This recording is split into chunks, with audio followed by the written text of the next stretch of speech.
Hey guys, welcome back to another episode of the Hoel Roofing Podcast. Today we have Jessica Vogel here with us, who is a local dentist here in Rushville, Indiana. So we're just going to chat about what she loves about her profession, what she loves about Rush County, and just some goals and where she wants to see herself take her business. And we're just going to let her introduce herself and tell us a little bit about her. Thanks, Emily. Thanks, guys, for having me here. This is something I haven't ever done before, but like she said, I'm Jessica Vogel, and I have Vogel Family Dentistry on 11th Street here in Rushville. I'm a Rush County born and raised native, so it's always been kind of a dream of mine to come back and serve the people that I love so much in the county that I love so much. So that's been pretty awesome for that opportunity. I bought the practice, it's 3 years now, and I've been practicing for 5. So been in the game a little bit, but not too long. So I have some experience, but still pretty fresh, and as my patients call me, pretty young. So, yeah. Tell me what drew you to dentistry and what made you want to go in that field. So I always wanted to do something in like the medical field aspect, as far as helping people, and I love science and things like that. But I did have braces, so that was kind of a like, oh, you can actually. So you were in and out of the dentist. Yeah. So you were used to it. Yeah. And so that kind of made me be like, okay, I think this would be a career. And then I just kind of took it from there.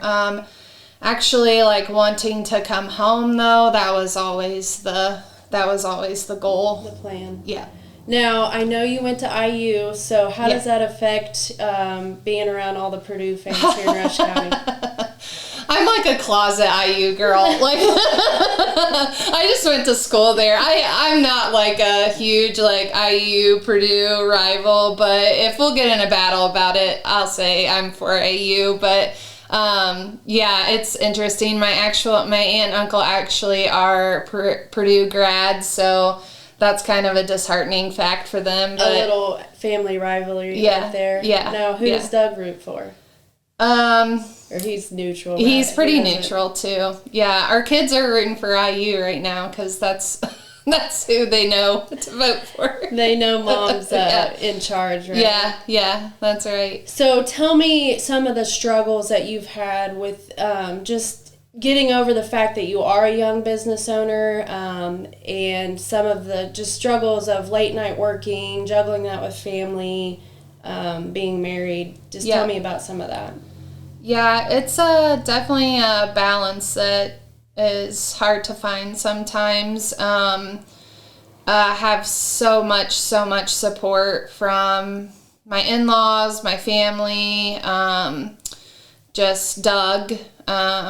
We've kind of had to make some changes recently within our family dynamic to kind of suit that. So we've had to make some sacrifices ourselves to kind of make it work. Mm-hmm. But it's definitely working, and I feel like that some days I'll tell you it's hard, but most in general we're making it work, and it's definitely good. Yep. Now, how do you set those boundaries of like, no, I'm going to leave the work at work and shut my phone off? I don't know if you're on call or anything like that, but how do you set those boundaries of like, no, this is my family time and this is not work time? Yeah. So I try to keep evenings just for my family. My thing is, if it didn't get done, it didn't get done. Like, we just gotta leave it alone. And that's taken a little bit to understand, because when I first had kids, I was like, well, I got to get it done first, and then I can be with them. Yes. And I think this year, most of all, I've learned, like, okay, I'm always going to have a to-do list. Yeah. There's always, and it's always going to get added to, but the fact that you just have to leave it there and go and be with them, that's... And just disconnect from that so you can focus on that. Yeah, just mentally kind of just, okay, it's always going to be there, because I'm much of a check off the list kind of person. Yes. So it never gets truly checked off. So I think the fact of accepting that has been a big change of mindset for myself to help with that. And then we take vacation like once a year.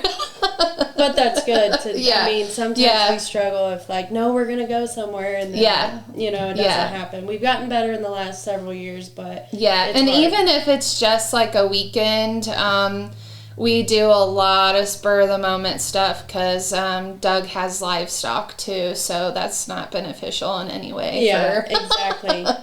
planning anything. So that I think mainly that just kind of taking that to-do list and really just setting it aside and making sure that, they are in the picture too. So yes. Yeah.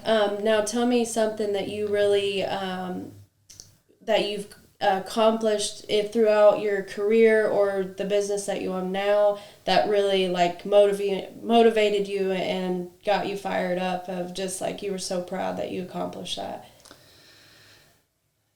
I think actually I'll be 33 next month, and actually owning a practice. I don't ever like to be a comparison to anybody or my colleagues or anything, but that's not something that a lot of 33-year-olds can say, is that you've owned a business I owned the business before I was 30. Oh, wow. So, awesome. I think that in itself is an accomplishment, and just focusing on that goal that I did do that, we did achieve that, and then just trying to get better with the business every day, trying to fine-tune things, become more efficient, treating patients, seeing more patients, trying to get all of those kinds of things just molded together more efficiently is definitely a goal. So now, do you ever see any patients that be like, oh, I remember when you were born, I remember when you were little? Do you ever run into that? Yeah, all the time. That's cool. That's cool. Being in a small town, especially, I tell them all the time, like, you were not this big 6 months ago. What happened to you? So, and I bet if we had a conversation with Dr. Taff, it'd be pretty interesting too, because he was, and it's funny because I'll look at treatment notes, and some of these patients he's seen for like 30 plus years. So that is a very good thought in my brain to one day I'll be able to say that yes. I've seen your parents and you and your grandparents, and so I feel like that generational thing will be definitely cool. That's awesome. Tell me something that you, and it doesn't have to be narrowed down to one thing, there's many things, but that you love about Rush County people, just the area in general. Yeah. There's a lot of things. I mean, for first and foremost, I wanted to come back, and that's a huge, I think, compliment to Rush County. Just a small town, it's a small town, the small town feel,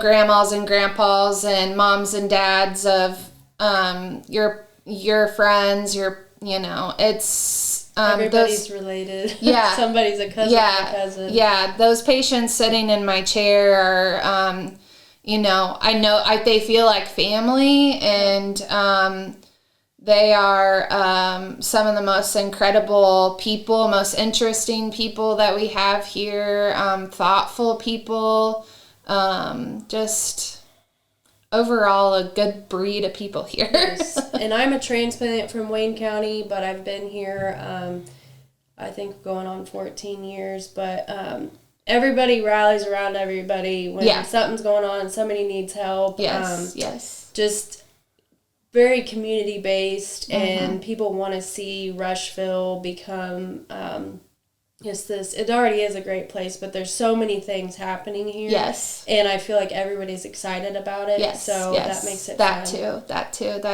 That's yeah. You hit the nail on the head there. So I know that you do the 4th of July parade. You guys did that last summer. Actually, your son made a cameo in our picture. Yeah, he was part of Hoel roofing for a hot minute. And I didn't even notice he had a blue shirt on. He just blended right in. So I'm like, yep, he can be in the picture. So, but what other activities that you like to, I know you're in 4-H and just local organizations that you love to get behind. Yeah, 4-H is a big one. I was a 10-year 4-H member, so anytime you say 4-H to me, I'm all on board. I support in the auction. I'm actually a club leader and a swine superintendent. So yeah, you say the word 4-H to me, and it's a good organization. Has built a lot of the skills that I feel like helped me become a leader. So that's a big one. And Bob was in 4-H, so that we do a lot of that stuff too. I was in 4-H for a little bit. Not a 10-year member, but I did it as well, and I really think that does. It's just a good program to build some character. Deadlines to do your projects and teaching you responsibilities. So, and I grew up with livestock, so that's a huge undertaking, and teaches kids responsibility. So it's a huge thing for kids, I think. We've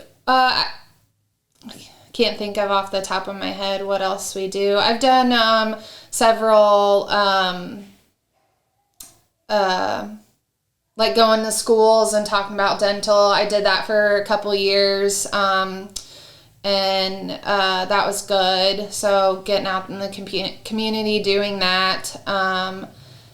I'm also part of the community foundation on the grant committee and scholarship committee. Kind of drawn to that. I was a Lilly scholar, so awesome. I feel like a good opportunity to give back to my community and help in that way and volunteer. So. Yes, any way to, they're the next generation of our community, so the more help that we go into the schools, and we sponsor the financial peace class for the students, so we go in there each semester and talk to them, and we don't always necessarily know if they're absorbing what we're saying and what they're learning, but we want to give back because we know that that's helping. And even if they're just taking a little grain of what is in the curriculum or what we're saying, then that can take them a long way. Yeah, and that's awesome. I've actually seen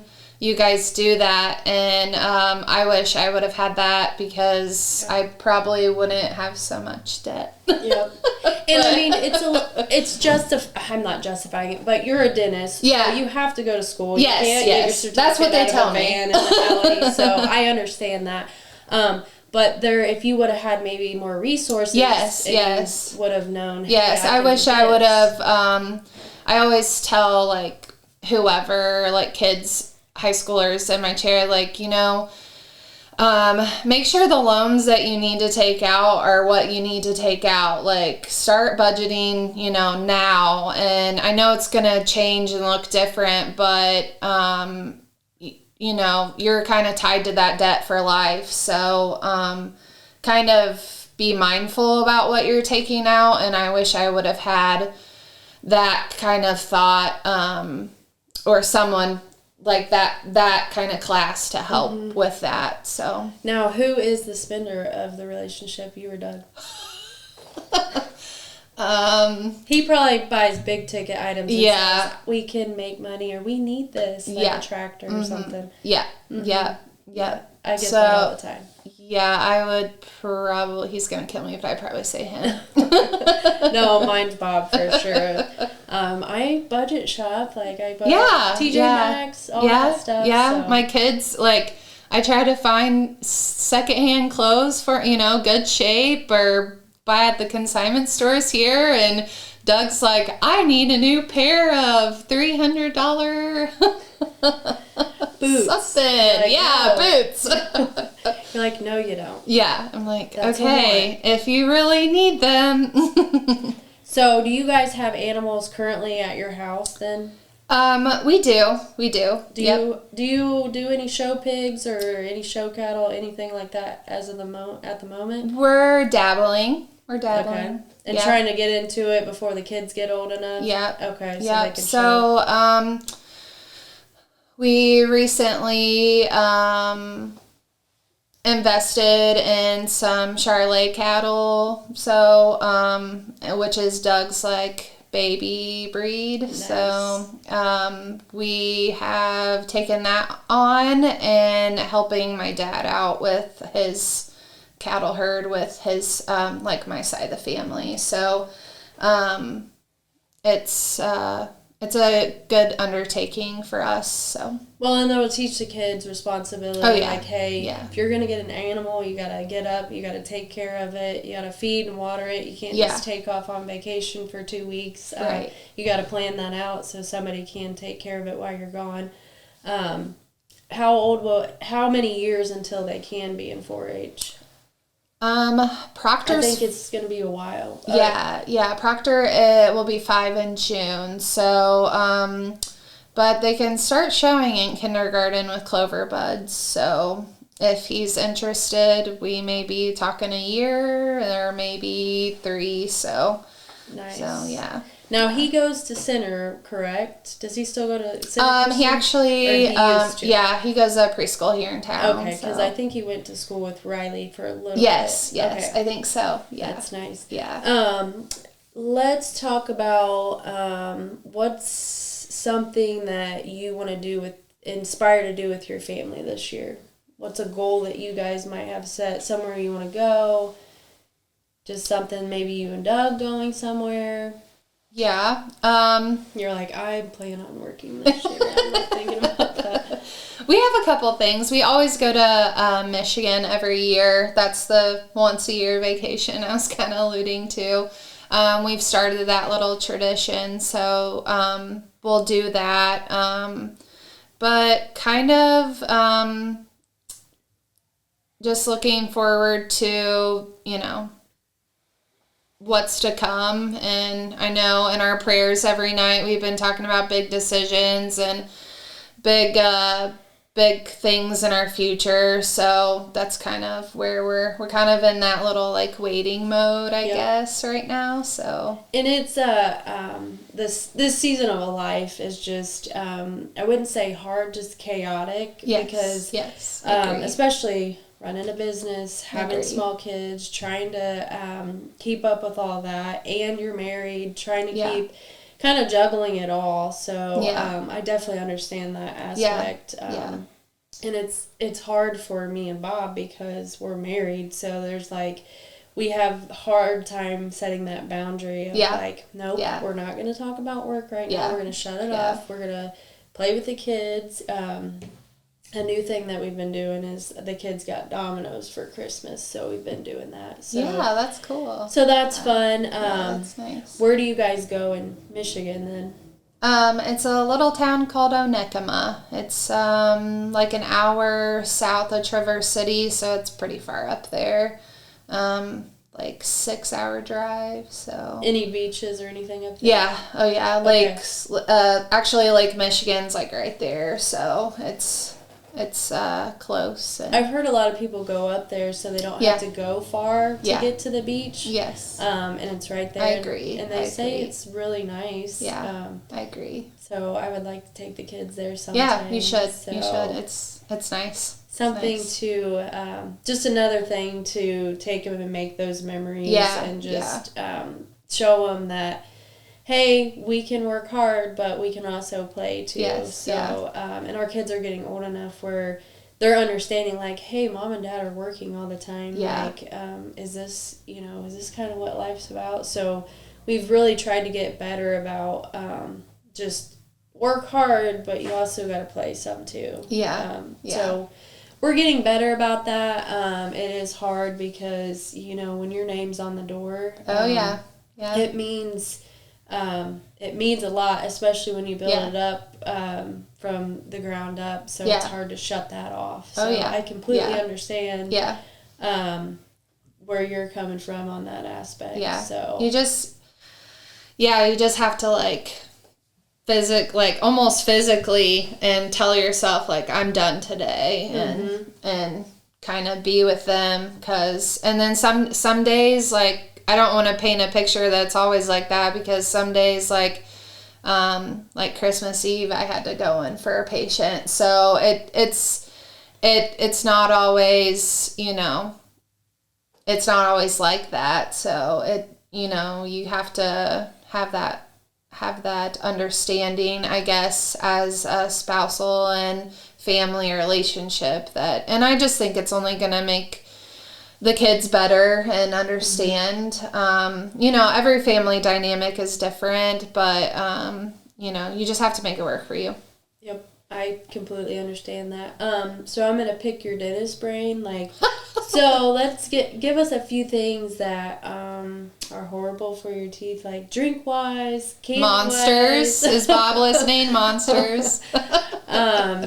And stuff that kind of intrigues me. I've always been kind of a... Well, the thing that's interesting, that fruit snacks, I thought that, even the kind that are, they claim that are organic or made with 100% juice, even gummy vitamins, it's been really interesting to see those, kind of come up as popular and then how many cavities I'm seeing from it. So I do kind of say no, none of those. Try to stay away. So even the good for you kind, they're just not the best. And my kids love that stuff too. Yeah, it's okay. The chewier the better. Yeah, and as more and the most often, that's what I see too is if you have it all the time, all day long. Okay. So every once in a while it's okay. Now, are Alani's bad for you too? Or what? Alani's. Have you ever heard of those, the energy drinks?